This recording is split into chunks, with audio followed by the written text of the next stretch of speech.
बोलो जी। नमस्कार सभी दर्शकों, आप देख रहे हैं HBN 24 न्यूज। अभी एक्स MLA नरेश सेलवाल जी उकलाना से। धन्यवाद न्यूज 24 का।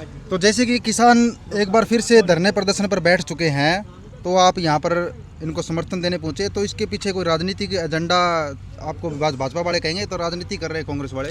नहीं, ऐसी कोई राजनीति नहीं है। आज तो चलो चुनाव है, इससे पहले भी लगभग 1-1.5 महीने पहले चौधरी दीपेंद्र हुड्डा जी जब यहाँ बैठे थे, थाने के अंदर बैठे थे किसान, तो उस टाइम भी दीपेंद्र हुड्डा जी आए थे और मैं भी साथ में ही था। तब भी किसानों की मांग थी जो मुआवजा के लिए, इनकी फसलें जो है 2020 और 21 की सारी फसलें ख़राब हो गई थी और आज तक सरकार ने इनकी सूझबूझ नहीं ली। पहले कह के ही उठा दिया था कि आपका जो है पिछला सारा मुआवजा दिया जाएगा। एक तो बालसमंद में पहली बात तो ये है कि यहाँ जो है पानी की समस्या है, पानी टिल्लों तक नहीं पहुँच पाता है, इस करके यहाँ पे फसलें सूख जाती है। एक तरह से अकाल की स्थिति बनी रहती है, तो कुछ फसलें तो उसमें बर्बाद हो जाती है। और जो पिछला वर्ष जो गया उसमें कपास जो थी वो गुलाबी सुंडी की वजह से वो बिल्कुल ही ख़त्म हो गई थी। और जो जिस तरह गवार की खेती करते हैं बिरानी, तो वो सूखा पड़ने की वजह से ख़त्म हो गया। तो किसान बेचारे 2 साल से बर्बाद हो रहे हैं। और सरकार ने अभी तो ये उपचुनाव भी आ रहा है, यहाँ सरकार ने ये कह के उठा दिया ताकि इनको जो है उपचुनाव में वोट मिल जाए कि हम आपको जो है पिछले दोनों वर्षों का मुआवजा देंगे। लेकिन अभी तक उस बात को ये कह रहे हैं कि 2 महीने से भी ज़्यादा समय हो गया, सरकार ने ना कोई मुआवजा डाला, अभी तक 1 रुपया भी नहीं आया।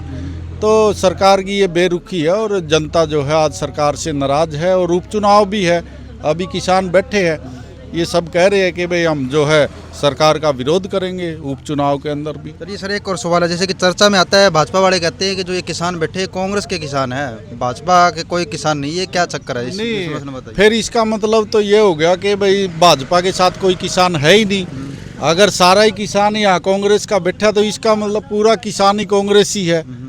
अगर कांग्रेसी है तो फिर भाजपा के साथ किसान कहाँ? वो किसान ही तेजी होने का कहते हैं मोदी जी, मैंने किसानों की जो है आमदनी दुगनी कर दी, मैंने किसानों को जो है अच्छा भाव दे दिया। तो कहाँ हुआ? ना किसानों को फसल का आप देख रहे हैं कहीं जो हमारा मूल्य होता है, निर्धारित मूल्य, उस पर किसी किसान की फसल बिक रही है? आप मंडी में चलो मेरे साथ, आपके यहाँ बाजरा होता है, यहाँ बाजरे का भाव शायद 2200 के करीब है, 2300 रुपये सरकार का, और मार्केट में वो 1600 रुपये बिक रहा है।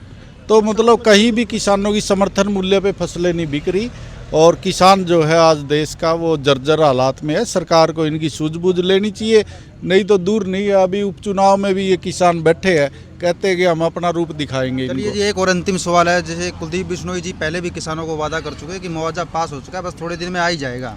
नहीं, और ऐसे ही वादे अब भी कर रहे हैं कि चुनाव जिता दो मेरे को, सब कुछ समस्या हम सोल्व कर देंगे। भाई ऐसा है, देखो अगर कुलदीप बिश्नोई जी ने कुछ दिलाना ही है तो वो पहले क्यों नहीं डल सकता था? आचार संहिता तो अभी लगी होगी, 15-20 दिन से लगी है, उससे पहले कुलदीप बिश्नोई जी कहाँ थे?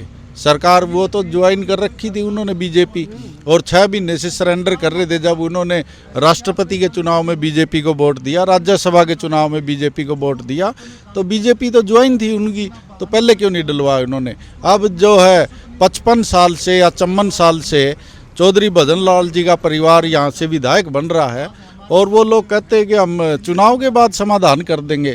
55 वर्षों तक आप लोग कहाँ थे? आपने क्या किया आदमपुर के लिए? आप जहाँ बालसमंद के अंदर खड़े हैं, ये तहसील, बस स्टैंड, अनाज मंडी, ITI, मॉडल विलेज, ये सब चौधरी भूपेंद्र सिंह हुड्डा जी की देन है।